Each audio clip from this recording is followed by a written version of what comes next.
Karen Garst has a PhD in curriculum and instruction from the University of Wisconsin, a master's in French literature, and a BA in French. She has served as a field representative for Oregon Federation of Teachers, executive director of the Oregon Community College Association, and executive director of the Oregon State Bar. She is married and lives in Salem, Oregon. She has a Facebook page. She tweets, she has a YouTube channel, and she has a blog called Faithless Feminist. Her latest blog posts include these titles: Why Aren't There More Women Atheists? Women in Arabia Before Islam. What do menstruation and circumcision have to do with religion? Whatever happened to compassion? She is also the author of Women Beyond Belief, Discovering Life Without Religion. Her book is here today for buying and signing, $14 a copy. She obtained book blurbs from a number of luminaries in our movement, including Richard Dawkins. Here's a few little snippets. The president of the Rationalist Society of Australia said, Karen Garst provides a very useful account of the Judeo-Christian tradition's subordination of women that should be read by any woman who still labors under the delusion of a beneficial deity. John Loftus, who you may know, he's author of Why I Became an Atheist, said, why would anyone embrace a male-dominated religion in today's world, or any religion for that matter? Specifically, why would women embrace the religion of their male oppressors? Susan Blackmore, author of The Meme Machine, said, any woman who is hovering on the verge of giving up her indoctrination should read this book. Peter Boghossian, assistant professor of philosophy at Portland State University and author of A Manual for Creating Atheists, adds, this is one of the most important books on women and religion in the last quarter century. So we are very fortunate that Karen has made her way to the Bay Area and has offered to speak to us. Please help me welcome our guest speaker, Karen Garst.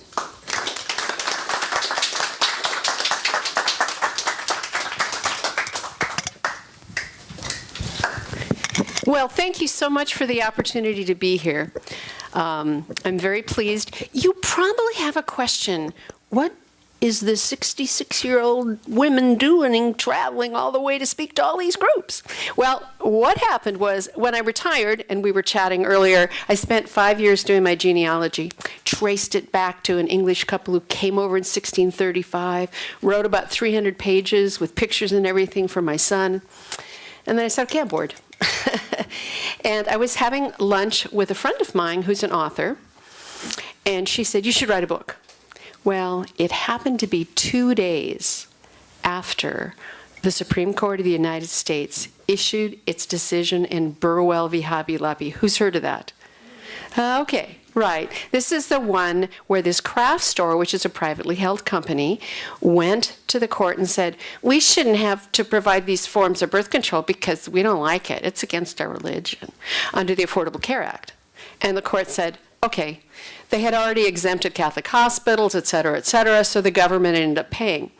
I have heard that it was an attempt to overthrow the Affordable Care Act entirely, but they didn't get that far. And so 2 days after that, she suggests I write a book, and I said, well, the only thing I can get upset about is religion. So I went back and totally started haphazardly asking friends who I knew were atheists. I live in Oregon, so there were a lot of those.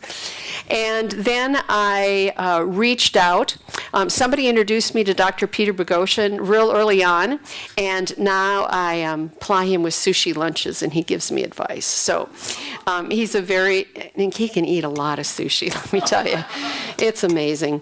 And he helped me get Richard Dawkins as a blurb. He introduced me to Pitchstone Publishing, which published my book. So he's been incredibly helpful. So after kind of getting my friends to write, then I reached out, and frankly, when my husband and I left church, we never joined a group. I didn't even know there were atheist groups or humanist groups. And so I joined a few of those in Portland, got additional authors, then I reached out through social media to get a little diversity. I have a woman who was born in Zimbabwe, a woman who was born in Peru. So these 22 women tell their stories about leaving religion. And I think it's important because we all need models. I'm reminded of my class in 9th grade on evolution. I wrote a paper on early man, Giganthropus, Pithecanthropus. Wow, this was really cool. Now, I was still religious at the time, so I was going, I wonder when God breathed in the soul to man. Was it Cro-Magnon, or did he do Neanderthal? It never occurred to me that I could pursue that field. Never saw a woman science teacher, never heard about Margaret Mead, etc. But I was passionate. I held on to that paper until 10 years ago. Now I wish I still had it. We need to see models. Remember the little boy, African American, who's in the Oval Office and sees President Obama and says, he's president, so can I. I can be that too, because you see a model. So I think it's really important for women to see models of women who have given up religion. Now, some of them are going to identify with some of these, some of them aren't. There's 3 women who were raised in Europe who had a more secular background. But it will help people say, gee, that person had it really tough. If she can do it, I can do it too. So that's why I wrote the book. I'm also working on a second book where I solicited mostly women atheists who have already written, Valerie Trico, Abby Hafer, Candace Gorham, and that's more of a persuasive book. And if a woman can read my next book entirely and still believe in religion, it's hopeless. Give up on her. I mean, it is every reason that you could have ever wanted. And there's an ex-Muslim in there too. So anyway, that's my background. We will now go to the slide presentation, and I guess I will see it on here. So we're going to talk about the transition from goddess to God. When I started writing the book, I said, yeah, maybe I need to do a little prep work. I went to school at Concordia College in Moorhead, Minnesota, and our Religion 101 class was very good. I was amazed to hear there were 4 oral strains of the Old Testament: the J, the P, the E, the D. Boy, I'd never heard of that in Sunday school. I never heard that the Babylonian exile was a real event. So it opened my eyes to a lot of things.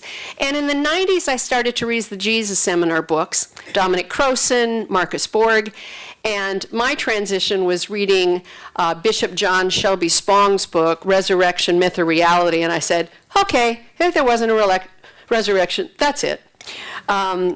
So I started reading about religion. I started to read about mythology, and I was not asleep in high school when we read Edith Hamilton's mythology. But did I remember anything about it? No. We hear about the Roman and the Greek pantheons and all the names, and the Romans are kind of funny. They're going, oh, those goddesses look good. We'll take those. Let's just change the names. They didn't go through a lot of work. But I had no idea the depth of this concept of a goddess. So I started to read more and more about it. And if you subscribe to my blog, which doesn't cost you anything and there's no ads, you can get a download of a paper I've written on this same topic.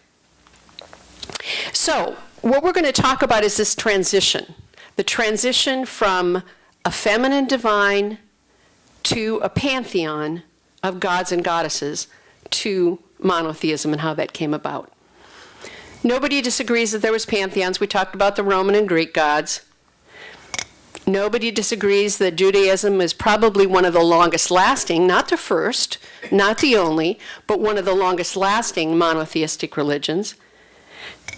And nobody would disagree that Christianity plays a huge role, particularly in the United States today. So we have that as kind of our underpinnings. What I'm going to talk about is, why was there a worship of a female divine? And what are the memes associated with her? How do we characterize that notion of a female divine? Why was there a transition to monotheism and a single male deity, or a trinity maybe came about? And what are the memes associated with that? And how are they different? How are they different?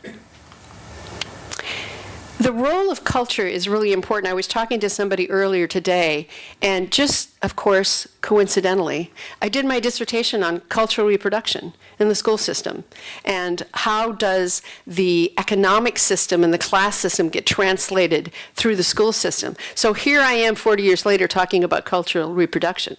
Plus I got to put PhD on the book, so that was pretty cool. So Keel and Ullinger wrote a book called Gods, Goddesses, and Images of Gods in Ancient Israel, which is fascinating. I would highly recommend it. They said, humans need a cultural system in order to endure. And I think we would all agree with that. Because such a system is necessary and because it compensates for a deficit in natural instinct. You know, we don't have as much natural instinct as most of the animals. Individuals and societies regard their own specific system as natural and virtually necessary. And we don't often examine that. It's there. It's how we think. It's how we act. But we don't unpack it very often. And I think this is crucial. Religion has been one very strong component of culture for thousands of years. Until the United States was formed, religion was the same as government and the same as power in any society in which it existed.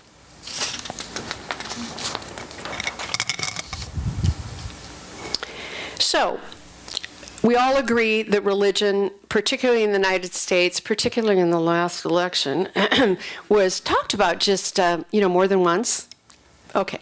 Anyone disagree with that? No. All right. Let's move forward. So how does culture reproduce itself? We talked earlier about that we don't really unpack it, but let's unpack it. Spoken language.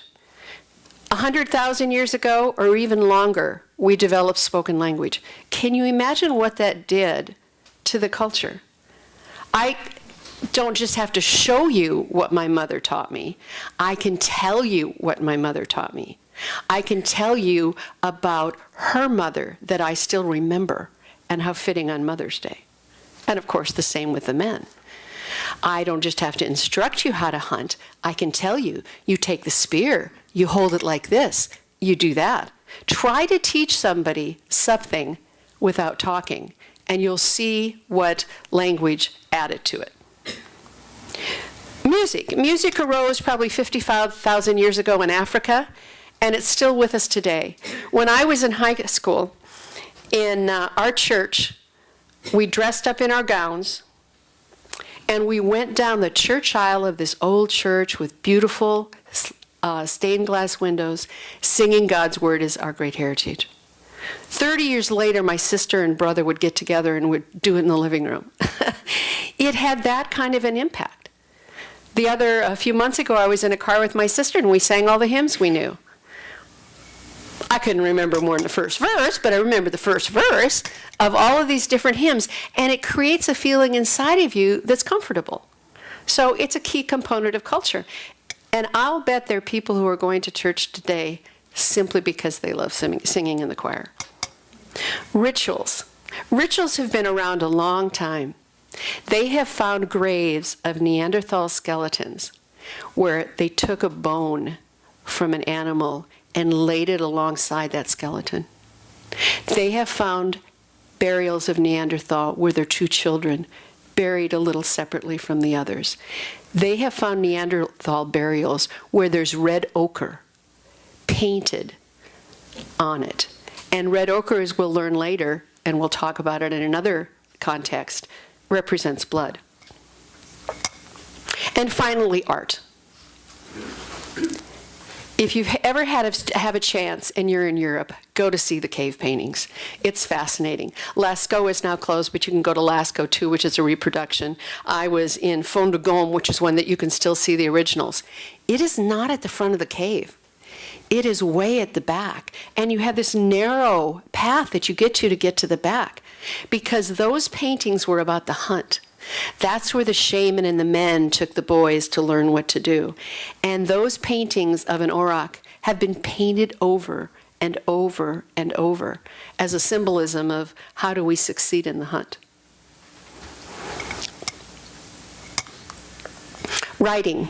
Developed about 3000 BCE in Mesopotamia, primarily used first for trade. You know, how do I keep track of the inventories? I mean, they're starting to exchange with broader people. We have civilizations, we have cities, we have all of those kinds of things, so writing facilitated it. And once again, just like speech, look what writing has done for us today. Although now I think people are reading fewer books than they used to, so maybe we're going backwards on that one. So, the mother goddess. I'm going to talk, as I said earlier, about various memes that are associated with her.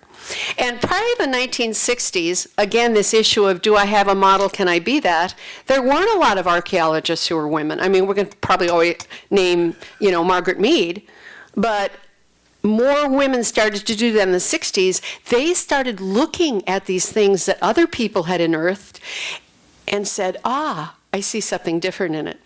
Marija Gimbutas did a lot of work with James Mellart in Catalhoyuk in Turkey. And some people think she went, maybe have gone a little far in her interpretations. But I would think most historians today would say, yeah, there was probably some Earth Mother goddess in the beginning.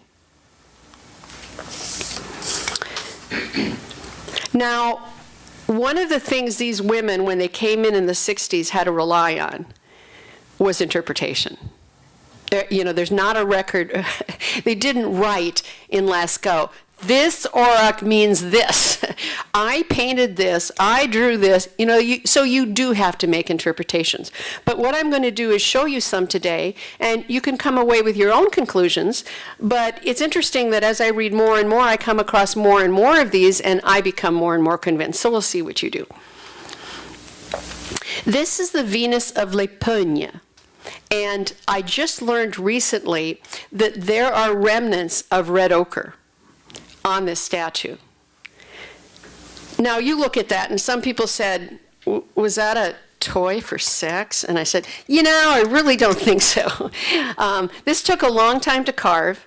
It shows a woman who's big breasts, and what does that mean? She probably just had a baby, or she's going to have a baby. How important was it to the tribe that that woman gave birth? That was the only thing that tribe went forward with. We're going to talk about cycles today. Can you imagine what it was like for them to see a woman bleed and not die? If they bled and they were on a hunt and they were left alone, guess what? They're dead. But the woman bleeds. And what else does she do? How often does she do it? Every month, 13 times a year. What also is 13 times a year? The lunar cycles. So, you're a guy, you're going, wow, she bleeds and she doesn't die? And it's the same cycles as the moon? I just think that had to be a basis for some kind of thinking about the earth. The earth nurtures us. The moon has a cycle. Spring comes around every year, and women give birth. So, this is the Venus of Le Sol, and you see there again, large breast, stomach, and she's carrying a horn, and there's 13 lines on this, which can either be the 13 lunar cycles, it can be one of the gaps between the cycles of the moon, this could be a cornucopia, it could be a horn, we're not really sure. Somebody the other day I read said it was a sickle to gather grains, but that's way, way, way before agriculture, so I'm not sure. I guess they could have gathered grains in the field, but I'm not sure but I've read about that. This is a mother goddess giving birth, and this is a grain goddess. So this is a little later. This was found in a grain bin. Well, if you want favorable crops, you're going to have some, please, may the crops be good this year. And there are some people think she's delivering birth here. That's unclear. But she has lions. She's sitting on a throne. This is some kind of authority here. And lions were later associated with the goddess. So that's a distinct possibility. This one's pretty obvious. 9 stripes on her back. Let's see. Well, would that be the 9 months of pregnancy? And you see these. What's amazing is you see these from all over the Mediterranean. Almost every single culture has something like this. Now, this is one of the early associations between the goddess and the snake. Why the snake? Because a snake hibernates, comes back in the spring, just like the spring equinox. The solar equinox, the grains are going to start to grow. And so this snake becomes a symbol for the goddess. And again, in many other cultures, we will see that there's a snake associated. I have another presentation I do that's called From Goddess to Snake to Satan. And it shows how we're going to talk a little bit about that, but it shows how all of that got transformed over the years. This one I just found recently from Sumer, and you see the snakes associated with this goddess. They're the ones, they're all the way in the picture. And she was a goddess of many things: love, fertility, war, you name it, we worshipped her. This is interesting. This is a seal from Sumer. It was found in Iraq, dating to 2500 BCE. And what do we have here? We have a woman sitting on a throne. We have a snake. What's in the middle? A tree, the tree of life. Ooh, have I heard of that somewhere? We were talking earlier, I was talking with one of your participants about the word cultural appropriation and how, that's bad, you shouldn't appropriate culture. Culture is appropriation. You know, it takes a little bit here, a little bit there, and puts it together, and pretty soon that's your culture, and I'm defending my culture. Well, it grew over thousands of years. So we see this tree, and we'll talk about the tree later on. In Egypt, this is Maon, a deity that protects Ra and is associated with a snake. In fact, it's in the form of a snake. So Egypt, Middle East, all over, Crete, we have got an association with the goddess and the snake. Are you with me? You think that's pretty close? Good. All right. This is my favorite.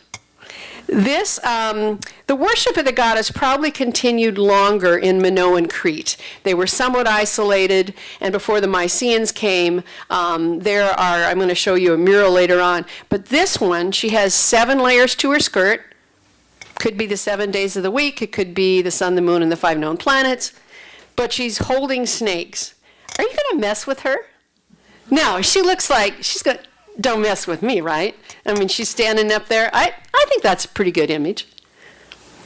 And this is also from Crete, and it's a mural on a wall where there's clearly a woman in power. Is she a queen? Is she a goddess? We don't know. But there are a lot of symbols of this. And this one I found recently from Greece. This is Demeter, the goddess of fertility, and she again has snakes associated with her. So pretty common throughout the time. And now when we get to the Middle Bronze Age, and we're going to talk about probably what happened in Canaan, where the Israelites were eventually and created monotheism. There was a worship of the branch goddess. And later we'll talk about Asherah, who was one of the goddesses. She was associated with a tree or pole. Asherah can mean tree, it can mean pole. They worshipped her in nature. Not surprising that they worshipped her in nature. And that continued probably until after the Babylonian exile. And these clay pillars were things, they're very small. I had a chance to see these in the British Museum last year. They're about this big. So there's something that they put in their homes. Maybe they had a little niche there. Maybe they burned incense. Maybe they lit a candle. But it was something they did at home. This wasn't a big monumental thing in a temple. This was home. And they find these all through, they're still finding these in Israel. So you think, oh, well, they were monotheists all the time. No, not all the people. And then you also have a cobra, which in Egypt is a symbol of the goddess.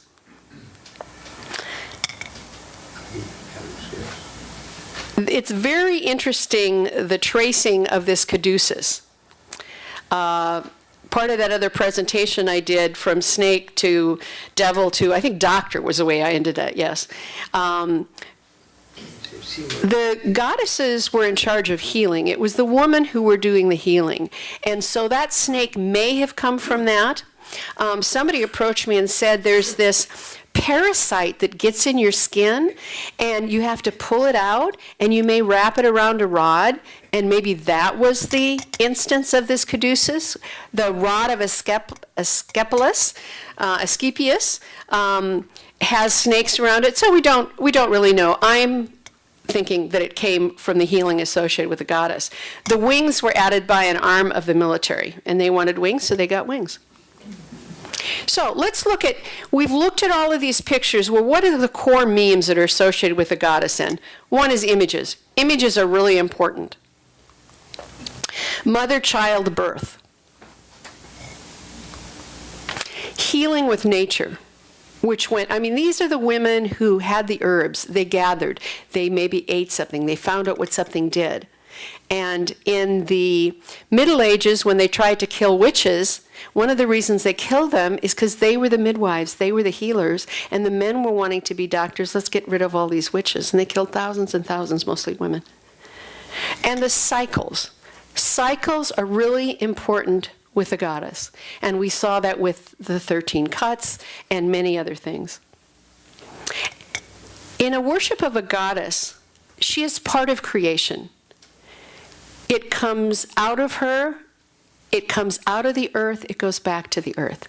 It's a cycle. There's not a beginning and an end. It's something that goes on continually. And there's not a here and hereafter. There's this cycle that goes back and forth. And we'll see the difference in the male. So then all hell breaks loose. You got an advent of a male deity. It's been all downhill since then. Just kidding. Agriculture. So what does agriculture do? And they think women may very well have started this by saying that if they dropped some of the grains and they grew, maybe the tribe came back to that spot and said, wow, I remember I dropped grains there and they grew. Maybe we could do this on purpose. And agriculture started. But what comes with agriculture? The ownership of property. And we will see what the ownership of property is important to a male deity and what are some of the things that that causes. So there were different invasions. There's Marija Gimbutas hypothesized that the Kurgans were this tribe that came from the north, Indo-European, that had male deities, and that they came down and they associated with this female goddess. Most of the time, for thousands of years, they just incorporated them. You know, it's like, okay, let's just add that one on. That's good. And it started out as the god of the mountaintop. You see in a number of these myths, the god is on the mountaintop, there's a thunderbolt, there's lightning, and then as people learn more about things, it moves up to the sky. So there's a progression of the representation of the male deity.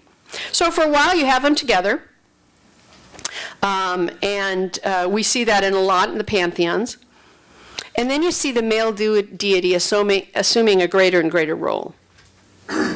We have militaries. Cities are fortified. I have to defend myself now. The hunter-gatherers may not have run into anyone else. You know, they're small tribes. They're pretty isolated. But now that you've got cities, then you got people fighting.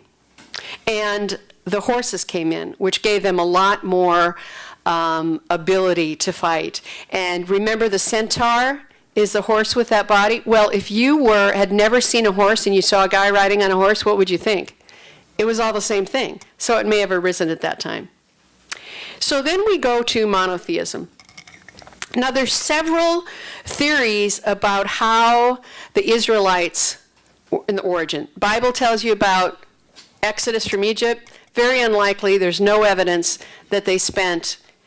They may have gone there when there was a drought. There may have been people who had been in Egypt. Egypt ruled the land they were in. So there was a lot of associations with Egypt, but a long-term going there to be slaves, no evidence of that. There's also a theory that they came from the Sinai Desert. There's another one that they may have come from Midian, because remember Moses is married to a wife, Midian, and Midian had the worship of a set of letters very similar to the set of letters in Yahweh. So that's a possibility. The other possibility people are looking at is that they're Canaanites, that there were a lot of attacks on the Mediterranean, and so the people in the villages went up to the hill country where we have evidence of the first Israelite settlements. So they may have just been Canaanites. We're not really sure. And were they monotheists all the way along in the Bible? That'd be no. God presides in the great assembly. He renders judgment among the gods. So if you talk to somebody who says, well, I only believe in one God, well, the Bible kind of tells you something different. Take a look at this one. So Karen Armstrong, who's a pretty prolific writer about religion, says that it took 600 years to impose Yahweh. And that it was really the exile in Babylon in 598 BCE, and they were there about 40 years, that cemented it. And when they came back, they were clearly monotheists. So long time, a lot of things happening. And you know there were two kingdoms. The kingdom of Israel was destroyed by the Assyrians in 722 BCE. That's where you hear the 10 lost tribes of Israel. That's from this. They were assimilated into other cultures. There's no record of them whatsoever. So you simply had the kingdom of Judah, and Nebuchadnezzar, the Babylonian, comes, conquers them, and he takes the scribes and the priests and the, kind of the rich people in exile, and they were treated pretty well in exile, thinking that that'll keep the populace from rebelling. Well, it didn't work, and he goes back and destroys the temple. This is interesting. This is from the early 8th century, and there's a writing above these people that says Yahweh and his Asherah. Ooh, did this mean Yahweh had a wife? Could be. Remember, Asherah means goddess. It also means pole. It also means tree. So are there some people that say, hey, here's an evidence that it started out with the god and goddess together, even in Judaism? So in the 7th century BCE, they're still railing against the pagan gods. You can read that in the Bible. And there's multiple references in the Bible to these pagan gods and don't worship them, et cetera, et cetera. They seem to be much more concerned about Baal, the male god, than they would about Asherah, the female.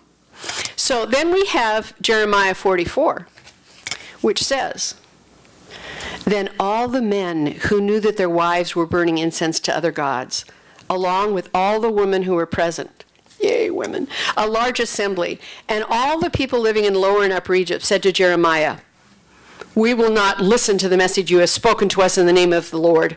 We will certainly do everything we said we would. We will burn incense to the Queen of Heaven and will pour out drink offerings to her, just as we and our fathers, our kings, and our officials did in the towns of Judah. This is the southern kingdom. And in the streets of Jerusalem. At that time we had plenty of food and were well off and suffered no harm. But ever since we stopped burning incense to the Queen of Heaven and pouring out drink offerings to her, we have had nothing and have been perishing by sword and famine. So in the Bible, you can clearly find reference to they were still worshiping a female. Of course, they don't teach you, that in Sunday school. And some think that this Queen of Heaven was the goddess Anath, which is, I believe, the mother to Asherah, and it's also known as Astarte. So I said earlier, you can see these figurines very, very late in layers in the excavations that they're doing. So this lasted a long time.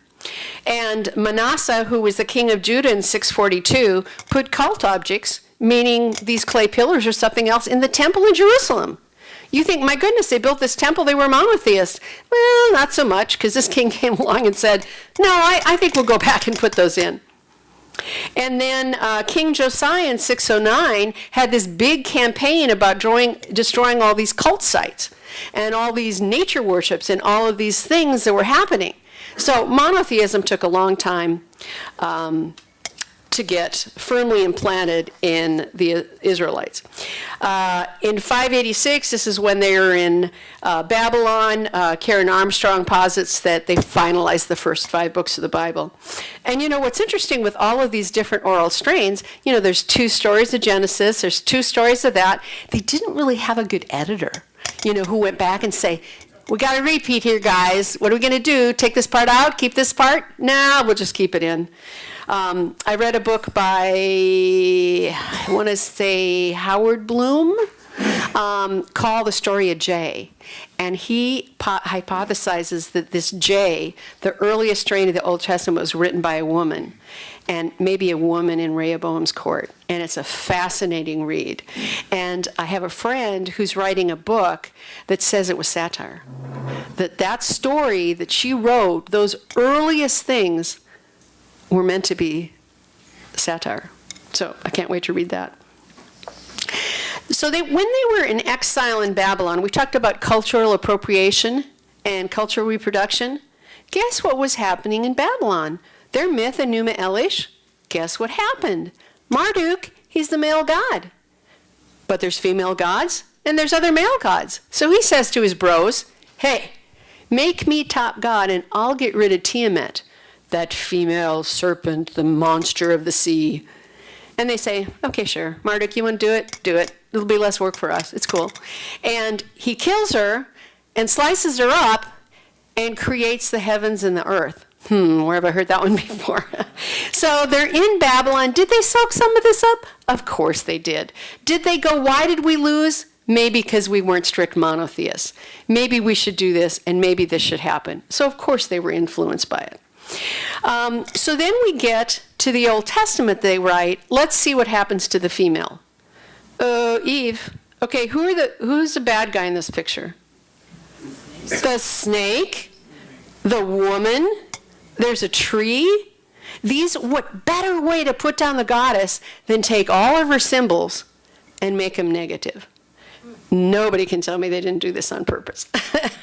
This has lasted to this day.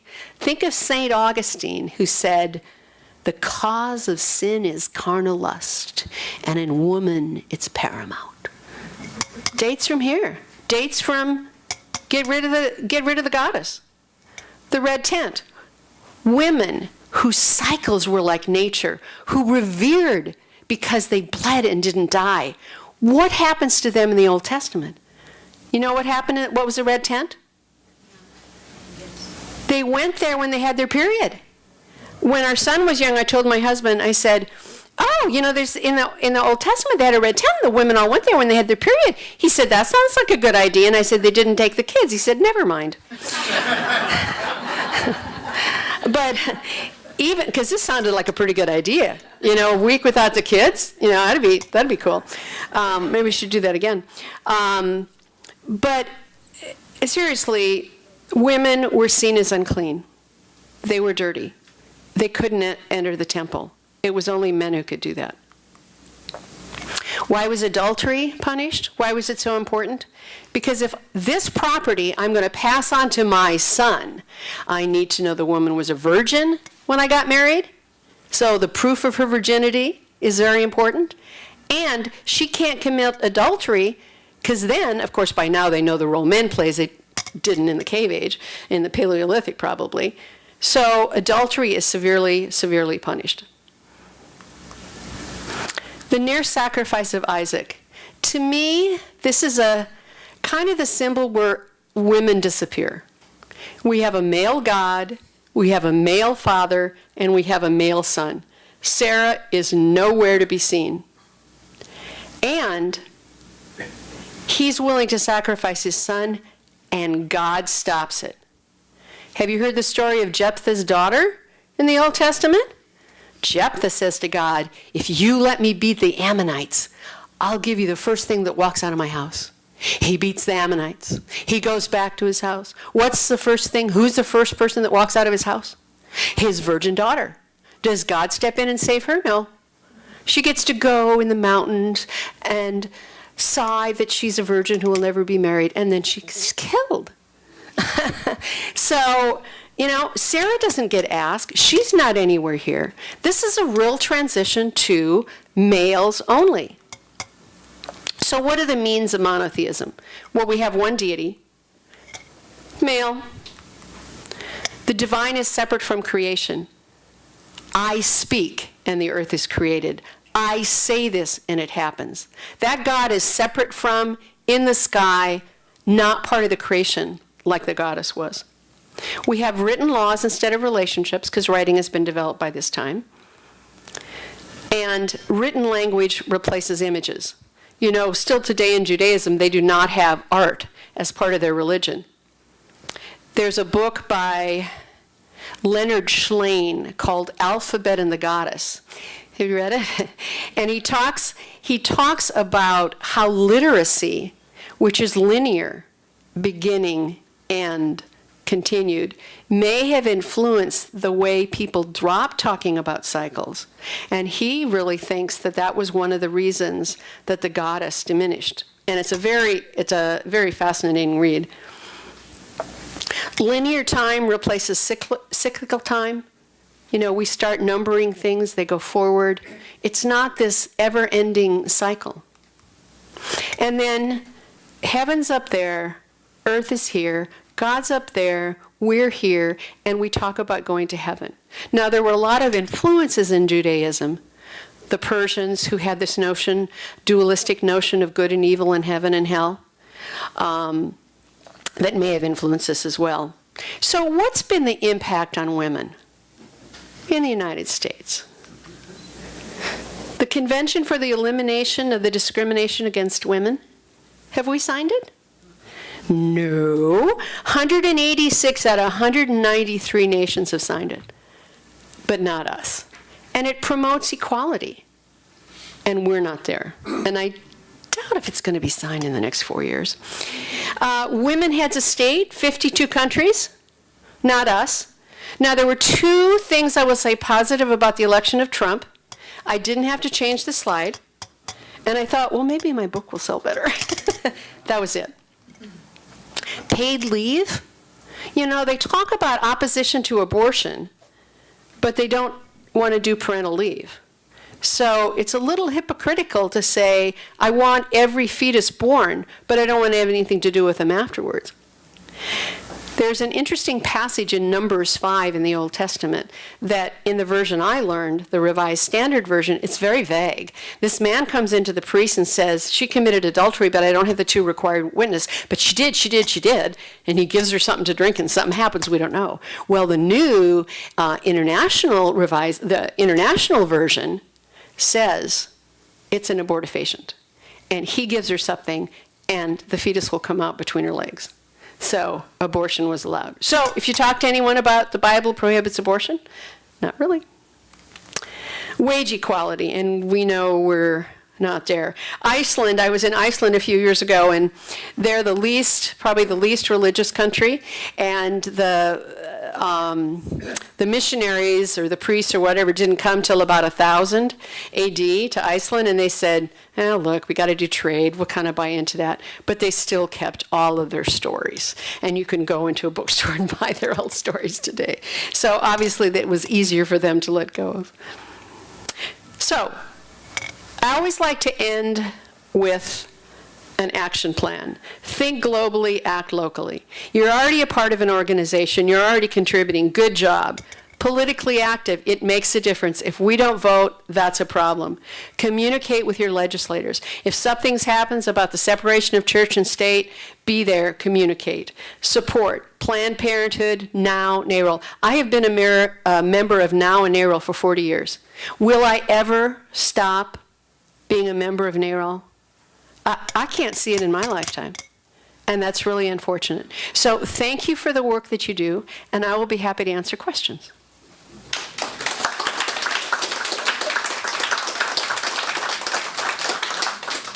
And you need to have a microphone. So you put your hand up and Carl's going to give you a microphone. No. He's going to give you a microphone. Thank you, Alfred. You might know something about the Muslims. Yes, a little I bit. have a question. I understand that this, what do you call it, this hijab that all the women have to wear? Yeah. That was invented sometime in the 19th century by men. The men always make the rules, and I'm just curious to know when that came about, because it's unhealthy. when we cover ourselves up from the sun, we don't get any vitamin D. So these women are not getting enough vitamin D. But is it the men who invented this stupid idea of covering all these poor women? Well, given the fact that it's the men who are in power who require it today, I would say that's a definite yes. I think there were other instances of women covering their heads before. I think there's something in the New Testament about women should remain silent and with their heads covered. So I think this was a tradition that probably predated Islam. But to have that, yeah. I don't think it's that recent, but I'm not positive. I don't know. You'd have to Google it and check out. But it's amazing to me today that you will see people in the United States who follow that tradition and have brought that culture with them. And, you know, I never do it, but I'd like to ask, are you doing this because you want to or you have to?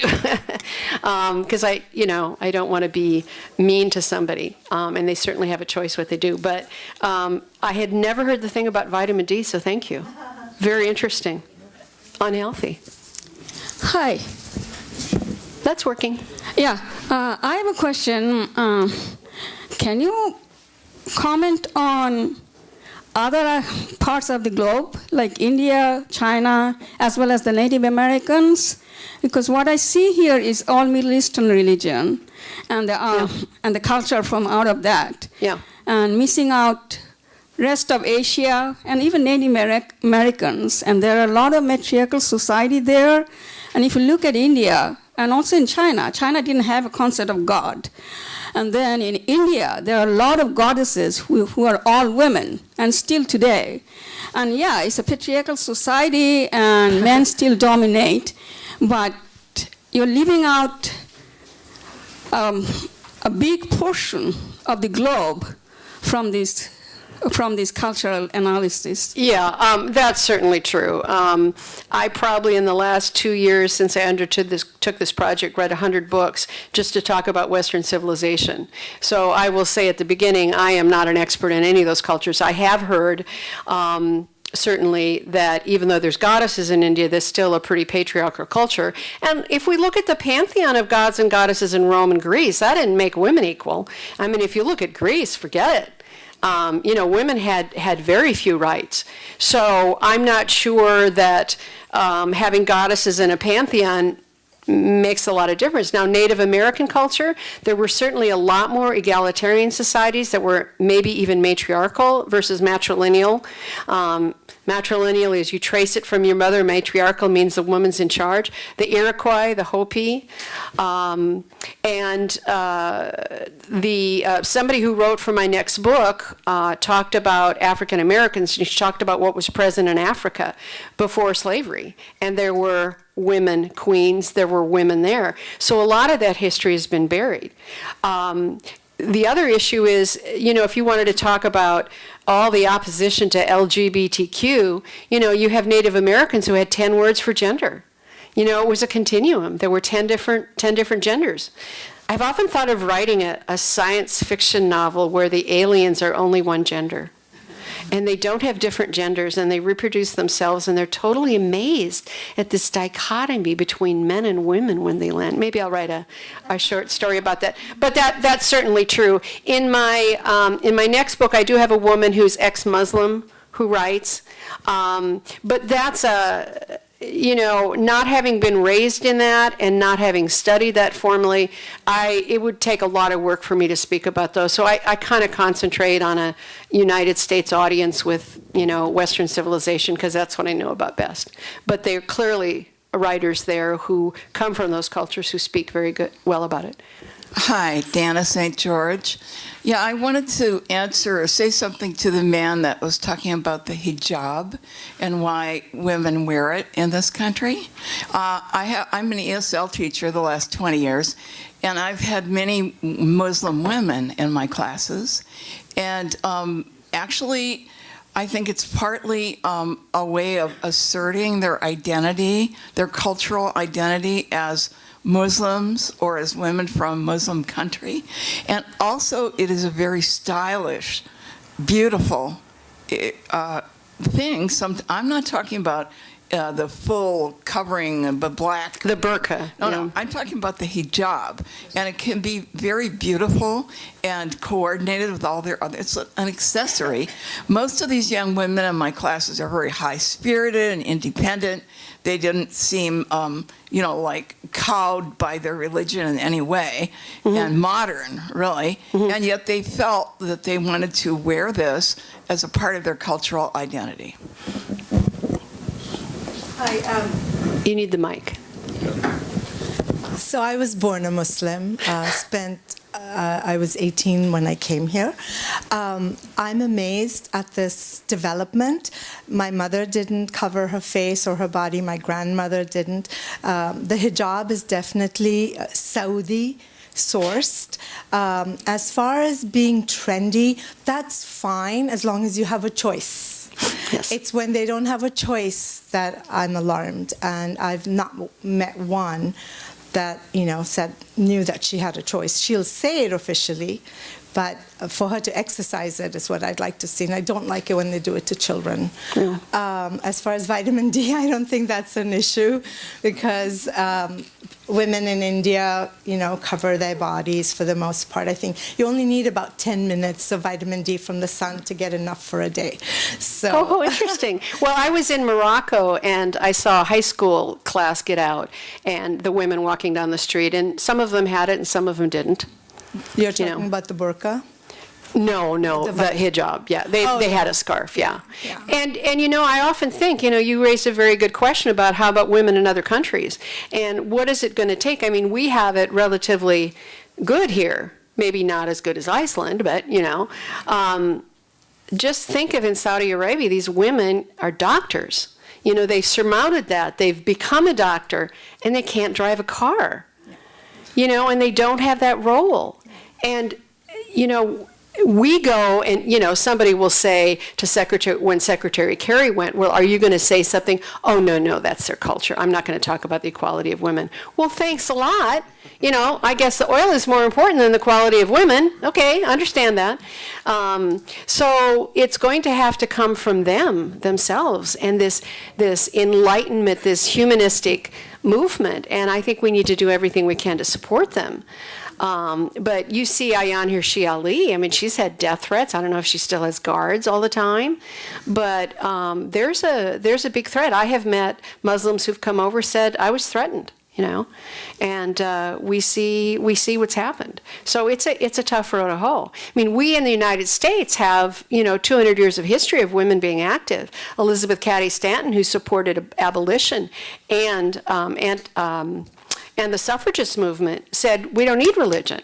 So there were people in the 19th century that we could rely on. And we have freedom of speech. We have a democracy. We have separation of church and state. How do you do it when you don't? I mean, I think it's very difficult, and I think you're right. It's really entrenched in Saudi Arabia, one of our best partners that we're not willing to get mad at. So I don't know. It's tough. It's hypocritical. Yeah. Oh, well, it's totally hypocritical, yeah. But then there are many examples of that in government, yes. Hi, I'm Chip. I would invite everyone to pause and as they consider the hijab and the burqa and the requirement of what you must wear, to simply replace the noun and reconsider. We have restrictions on what you can wear. Change hijab to shoes, and you can't go in a restaurant. Change hijab to pants, and you can't get on a plane. We have these cultural restrictions on what we wear, and all we have to do is put different words into our brain to really think them through. But they're not dictated by God. That's true. Well, when I was in Bismarck going to school, I had to wear a dress all the way through high school. And, 40 below, blizzards. You think the one place they would say, and they told us girls wouldn't learn in jeans as well. The boys, okay, we know we're smarter than them anyway. I guess that's why they're not learning. I guess we won't wear jeans. But it was totally ridiculous. But it was a piece of culture, and it was dress code was enforced. And then people started to wear granny dresses, the really long ones, and they go, oh, what do I do about that? I don't know, they got really short ones, they got really long ones. I don't know. And a few years later, it changed. There's a question back here. Hi, thank you for a great talk. I'm always trying to think about the idea of cultures, and regardless of how educated and how open-minded we are, we're always speaking from where we stand in our culture. And how do you deal with deciding the values, customs of one culture is superior to another? And we've heard some talk here about, why do these people do that? That's silly or whatever. How do you determine where to impose one culture upon another? Well, I think that's a really good question. I mentioned earlier that I did my dissertation on cultural reproduction, and it was a study of a sociologist of education in France called Pierre Bourdieu, and he made this, came up with this phrase, habitus, and he said we all have it, whether our parents were educated, whether we were educated, what was our economic status, what was our racial status, what was our country of origin, where did we grow up, did we grow up in a big city, did we grow up in a small city, all of those things are who we are. And it's really hard to tease those apart. But I think, and particularly, the name of your organization, Humanist, we can talk about some basic principles. And that is, how do we treat each other? Do we treat each other with kindness? Do we agree not to kill people? Do we respect this? Those kind of things I think we can come up with that are common, that I would say, yes, I'm willing to fight for these values. Fight, bad word. I'm willing to support these values across all cultures.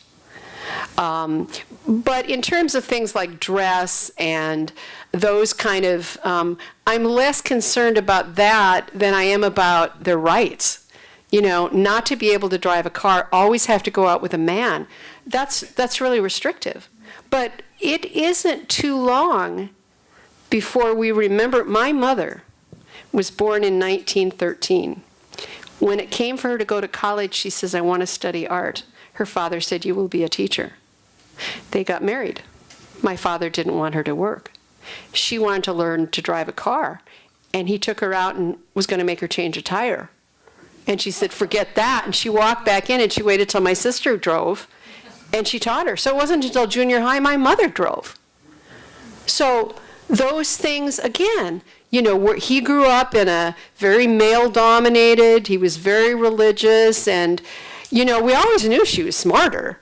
Because every time they had an argument, she had this thing called the Lincoln Library, and we'd run and look it up. She won every argument. But she didn't take up art until she retired. And she's a wonderful artist. She's passed away, but I have a lot of her paintings. I have a room in my house called the Dakota Room, and I have all the memorabilia from North Dakota in there. But what could she have been if her dad had said, pursue your passion? But that was the time and the culture at the time and their habitus and what they grew up with. So those things are changing, but I do think we can agree on, as I said, certain values, and we don't need to get stuck on the little stuff. But are women equal? I didn't mention this, but my blog is called Faithless Feminist. I hired a marketing person when I first started this, and of course he said, well, you just can't write a book, you have to have a blog, you have to have a YouTube and all this stuff, and my head has just been exploding. But the first name he gave me was Godless Grandmother. And I said, could we not emphasize my age in this effort, please? Thank you very much. So we came up with Faithless Feminist. Well, as many of you, I became a feminist in the 60s and 70s and thought it was a great word. It meant gender equality to me.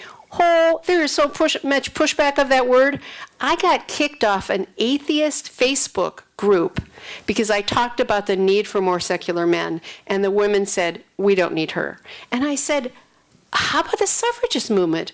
We wouldn't have gained the right to vote if we didn't have the support of the men. And she went, oh, she wants to go make them cakes. And I thought, oh, well, and then they kicked me off. But I got back at them. I wrote a whole blog about it, quoting, save the conversation. So, but there are a lot of anti-feminists, and the word has really changed. So, changes over time. We just got to keep pushing forward.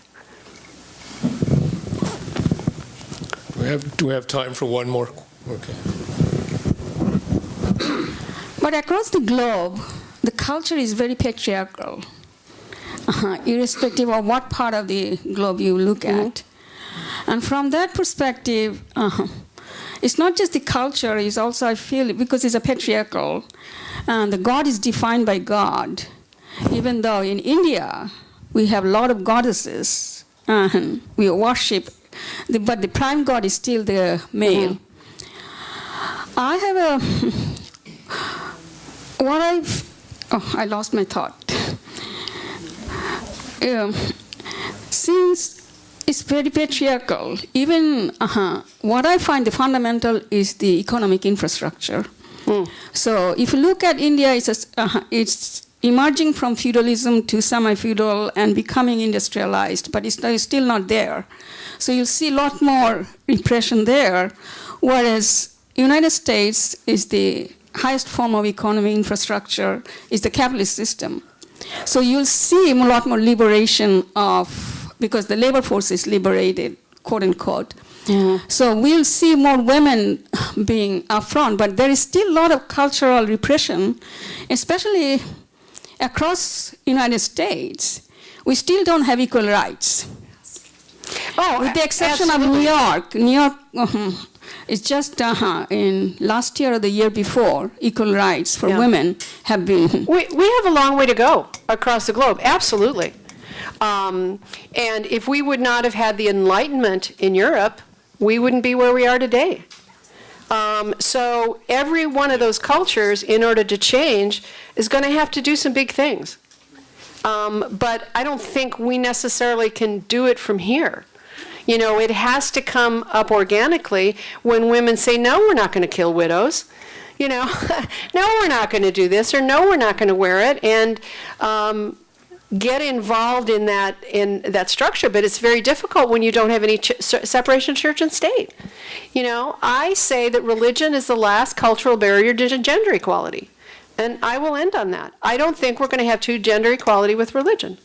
I think it has to go. Yes. Thank you very much.